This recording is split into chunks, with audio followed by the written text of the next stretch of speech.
Assalamu alaikum. Welcome to my YouTube channel. I am Muhammad Ramzan. This is part 4 of ASP.NET video tutorial series. इस session में हम जिस topic पे बात करेंगे वो है events at the application level in ASP.NET web applications. किसी भी वेब एप्लीकेशन में जो इवेंट्स हैं वो 3 लेवल पे अक्कर हो सकते हैं। First level at application level. Application level पे कौन कौन से इवेंट्स अक्कर हो सकते हैं? मिसाल के तौर पर application start, application and, session start, session and वगैरह वगैरह। ठीक है, इसके बाद दूसरे नंबर पे जो है at page level. Page level पे कौन कौन से इवेंट्स, मिसाल के तौर पर page load, page unload, page initialization वगैरह वगैरह।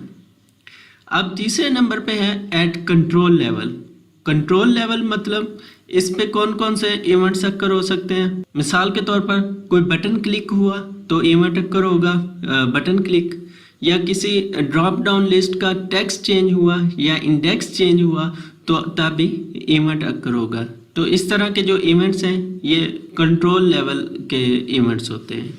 इस सेशन में हम सिर्फ एप्लीकेशन लेवल इवेंट जो हैं इन पे बात करेंगे और पेज लेवल और कंट्रोल लेवल इवेंट्स जो हैं इन पे आने वाली वीडियोस में डिटेल से बात होगी।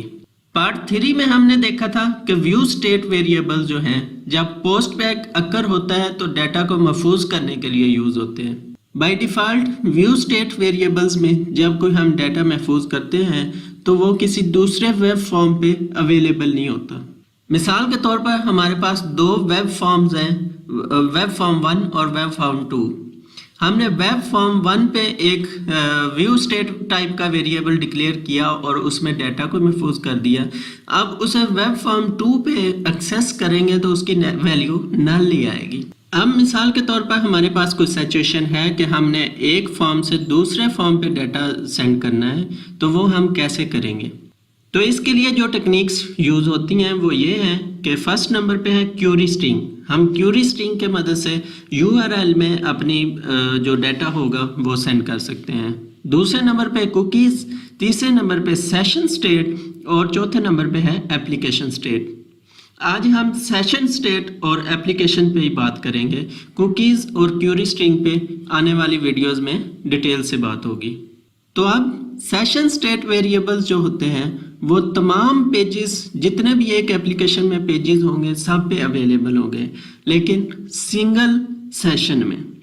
तो एक सेशन क्या होता है? तो हम कह सकते हैं कि एक ब्राउज़र का एक इंस्टेंस एक सेशन कहलाता है। मिसाल के तौर पर आप गूगल क्रोम ओपन करें और उसमें से एक रिक्वेस्ट करें वेब एप्लीकेशन पे तो हमारे सामने पेज ओपन हो जाएगा। तो ये क्या, एक सेशन स्टार्ट हो गया है। अब आप वही रिक्वेस्ट किसी और ब्राउज़र से यानी कि इंटरनेट एक्सप्लोरर को ओपन करके करेंगे तो वो अलग एक सेशन होगा।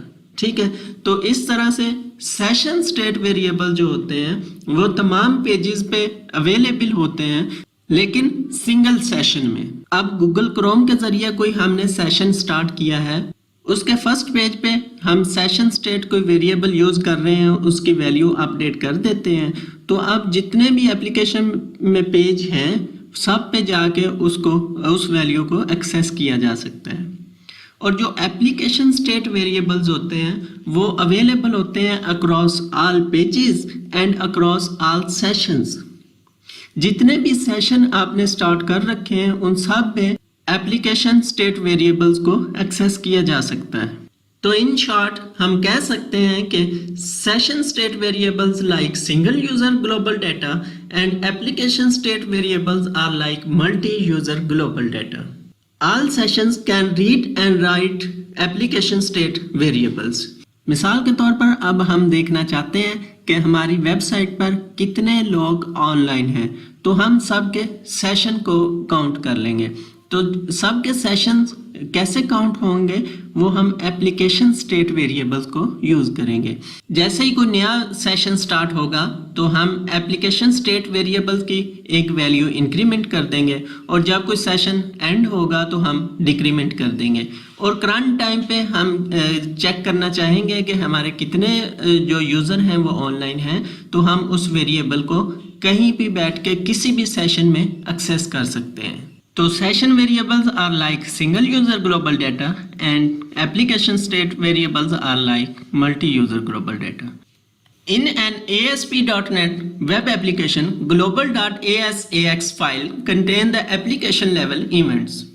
और global.asax फाइल में जो इवेंट्स हो सकते हैं वो ये हैं।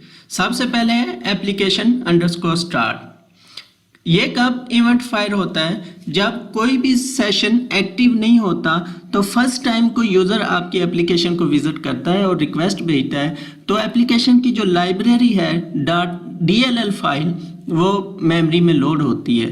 तो सबसे पहले ये application_start इवेंट अक्कर हो जाता है। इसके बाद है एप्लीकेशन एंड। जब कोई भी सेशन एक्टिव नहीं रहता, लास्ट जो सेशन होता है उसका भी टाइम आउट हो जाता है, तो एप्लीकेशन एंड इवेंट अक्कर हो जाता है। ठीक है। इसके बाद है सेशन स्टार्ट। जब कोई नया यूज़र आपकी एप्लीकेशन को एक्सेस करता है, कोई पेज एक्सेस करता है, तो एक नया सेशन स्टार्ट हो जाता है। जैसे ही नया सेशन स्टार्ट होता है तो सेशन स्टार्ट इवेंट अक्कर हो जाता है। सेशन एंड इवेंट कब फायर होता है? जब आपके जो यूज़र एक्टिव है उसका जो सेशन का टाइम है वो आउट हो जाए। और बाय डिफ़ॉल्ट जो ASP.NET में सेशन का टाइम है वो 20 मिनट्स है। ये टाइम web.config में जाके चेंज भी किया जा सकता है। इसके बाद है एप्लीकेशन एरर। जब आपकी एप्लीकेशन में कोई अनहैंडल्ड एरर अक्कर होता है तब ये इवेंट फायर हो जाता है।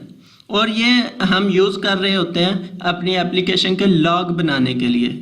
मिसाल के तौर पर कोई एरर आता है तो हम इधर कोडिंग कर देंगे कि ये एरर आया है और हम उसे अपने डेटाबेस में सेव करवा देंगे। और जितनी बार भी एरर कोई आएगा तो हम उसके लॉग बनाते जाएंगे और डेटाबेस में सेव करते जाएंगे, और फिर वो टेक्निकल टीम देखेगी और उन एरर्स को सॉल्व करेगी। ठीक है। हम इन पर्पज़ के लिए एप्लीकेशन एरर इवेंट को जो है वो यूज़ कर रहे होते हैं।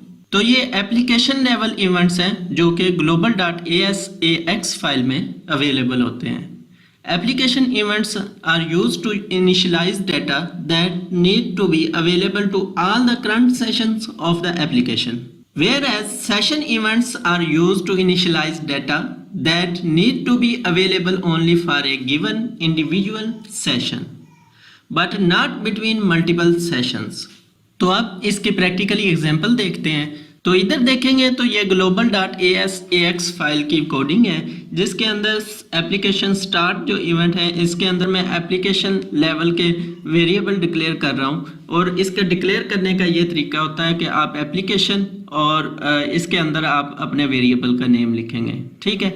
तो मैं इधर करना ये चाह रहा हूँ कि मैं देखना चाहता हूँ कि कितनी बार मेरी एप्लीकेशन जो है वो दोबारा रन हुई है। ठीक है। तो मैंने एक वेरिएबल इधर डिक्लेयर कर दिया है एप्लीकेशन टोटल एप्लीकेशंस। इसके बाद मैं देखना चाहता हूं कि मेरा करंट टाइम पे कितने यूज़र एक्टिव हैं, कितने जो यूज़र हैं वो मेरी वेबसाइट को यूज़ कर रहे हैं। तो मैं उसके लिए मैंने ये वेरिएबल डिक्लेयर किया है करंट यूज़र सेशंस। ठीक है। और इसके बाद मैं क्या कर रहा हूँ कि टोटल एप्लीकेशंस जो वेरिएबल है इसमें एक का इंक्रीमेंट कर रहा हूँ। जब भी ये एप्लीकेशन स्टार्ट इवेंट अक्कर होगा तो इसमें एक इंक्रीमेंट हो जाएगा। इसके बाद मैं सेशन स्टार्ट इवेंट है इसमें एक का इंक्रीमेंट कर रहा हूँ। जब भी कोई नया सेशन स्टार्ट होगा तो मेरे सेशंस में एक का इंक्रीमेंट हो जाएगा। तो हम ये कहीं से भी एक्सेस कर सकते देख सकते हैं कि हमारे कितने यूज़र इस टाइम एक्टिव हैं। इसके बाद सेशन एंड में मैं क्या कर रहा हूँ, जब कोई सेशन एक्सपायर होता है तो मैं एक का डिक्रीमेंट कर देता हूँ। और एक सेशन कब एक्सपायर होता है तो इसका टाइम आउट आप डिफाइन कर सकते हैं। तो बाय डिफ़ॉल्ट जो इसका टाइम है वो 20 मिनट है। आप web.config में जाके इसका टाइम इंक्रीज या डिक्रीज कर सकते हैं। ठीक है। और ये कोडिंग जो की हुई है ये global.asax फाइल में की हुई है। ठीक है। और नीचे ये जो कोडिंग की हुई है ये webform1.axpx फाइल की है जिसमें मैं सिंपल क्या कर रहा हूँ कि जो एप्लीकेशन लेवल सेशंस हैं उनको एक्सेस कर रहा हूँ। ठीक है। तो मैं इधर शो करवा रहा हूँ कि नंबर ऑफ एप्लीकेंट्स, और जो इधर हमने इंक्रीमेंट किया था वो इधर उसे एक्सेस कर रहा हूँ, और नीचे नंबर ऑफ यूज़र्स ऑनलाइन वो करंट यूज़र सेशन जो हैं वो शो करवा रहा हूँ। तो इसके लिए अब प्रैक्टिकली इसकी एग्जांपल करके देखते हैं। तो मैं चलता हूँ विजुअल स्टूडियो को ओपन करता हूँ। तो इधर आएंगे तो इधर देखेंगे आप global.ax फाइल है, ठीक है। इसे ओपन करेंगे तो इसमें यही कोडिंग है जो मैंने अभी आपको इधर दिखाई है। तो इधर मैं वही काम कर रहा हूँ। और इधर है webform1.axpx, इधर मैंने कुछ भी नहीं किया। और इसकी जो बैकएंड पे कोडिंग है इधर मैंने लिखा हुआ है कि response.write, और ये मैं शो करवा रहा हूँ। अब इस एप्लीकेशन को रन करके देखते हैं और हम देखेंगे कि जो नंबर ऑफ एप्लीकेंट्स हैं वो 1 है, और नंबर ऑफ यूज़र जो ऑनलाइन है वो अभी 1 है, क्योंकि मैं फर्स्ट यूज़र हूँ जिसने अभी तक इस एप्लीकेशन को एक्सेस किया है। तो अब मैं एक काम करता हूँ कि मैं इस URL को कॉपी कर लेता हूँ और इसी ब्राउज़र का एक और इंस्टेंस ओपन कर लेता हूँ, ठीक है। तो ये एक इंस्टेंस है और ये दूसरा इंस्टेंस। अब मैं इसे एक्सेस करता हूँ तो सेम पेज, तो आप देखेंगे कि number of application is 1, number of online user is 1, दोनों में सेम आ रहा है। तो अब हम समझते हैं कि सेशन होता क्या है।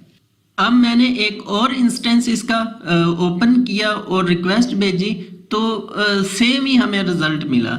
ये किस लिए मिला? क्योंकि बाय डिफ़ॉल्ट सेशन जो है वो कुकीज़ को यूज़ करते हैं अपनी स्टेट प्रिजर्व करने के लिए, ठीक है। अगर हम कुकीज़ को ऑफ कर देंगे और इसी इंस्टेंस में दोबारा इसे एक्सेस करेंगे तो ये एक का इंक्रीमेंट हो जाएगा, नंबर ऑफ यूज़र ऑनलाइन जो है वो इंक्रीमेंट हो जाएंगे। तो अगर अब मैं चाहता हूं कि मैं नया सेशन स्टार्ट करूं तो मैं इन दोनों विंडोज़ को क्लोज कर दूंगा। जब एक बार ब्राउज़र को क्लोज करेंगे, कुकीज़ की जो वैल्यूज़ हैं वो रिमूव हो जाएंगी, तो अब नया सेशन स्टार्ट होगा। जब दोबारा मैं इस ब्राउज़र को स्टार्ट करूंगा तो अब नया जो सेशन है वो जनरेट होगा। अब अगर आप देखेंगे तो नंबर ऑफ एप्लीकेशंस 1 और नंबर ऑफ यूज़र जो है वो 2 हो गया है, ठीक है। ये किस लिए हुआ कि क्योंकि हमने अब जो इसकी कुकीज़ थी वो रिमूव हो गई। एक बार ब्राउज़र को क्लोज़ किया तो इसकी कुकीज़ क्लोज़ हो गई। तो अब दोबारा से जब इसका इंस्टेंस जनरेट किया तो अब जो नंबर ऑफ यूज़र हैं वो 2 हो गए। अब दोबारा एक और मैं इसका इंस्टेंस जनरेट करता हूँ। अब ये देखें, मैं दोबारा इसे एक्सेस करता हूँ तो इसकी कुकीज़ की जो वैल्यू है वो अपडेट हो गई हैं। तो अब मैं इसे दोबारा एक्सेस करता हूँ तो आप देखेंगे कि नंबर ऑफ यूज़र जो हैं ऑनलाइन वो 2 ही हैं, ठीक है। तो अब इसी तरह मैं एक और सेशन ओपन करना चाहता हूं, तो मैं क्या करूंगा कि मैं नया ब्राउज़र कोई और ब्राउज़र यूज़ कर लूँगा। तो मैं ओपन करता हूं इंटरनेट एक्सप्लोरर। अब जब इस पे मैं एक्सेस करूंगा तो देखेंगे कि नंबर ऑफ जो यूज़र हैं वो 3 हो चुके हैं, क्योंकि हमने एक नया ब्राउज़र यूज़ किया है और नया सेशन इसको मिल गया है। तो इस तरह से ये सेशन होते हैं जिनको एक यूनिक आईडी असाइन हो जाती है, ठीक है। तो अभी हमने प्रैक्टिकली देखा what is A session in A web application. A session is a unique instance of A browser. A single user can have multiple sessions by visiting your application with multiple instances of the browser running with a different session ID on his machine, ठीक है। अगर आपका session ID जो है वो different होगा तो आपको एज ए न्यू सेशन वो ट्रीट किया जाता है। तो अभी हमने देखा कि हम कैसे नया सेशन स्टार्ट कर सकते हैं। तो फर्स्ट तरीका जो हमने देखा, close the existing browser window and that open a new instance of the browser, ठीक है। दूसरे नंबर पे देखा हमने कि open a new instance of different browser, कोई डिफरेंट ब्राउज़र को यूज़ करके आप नया सेशन स्टार्ट कर सकते हैं। और थर्ड नंबर पे आप कुकी लेस सेशंस को यूज़ कर सकते हैं।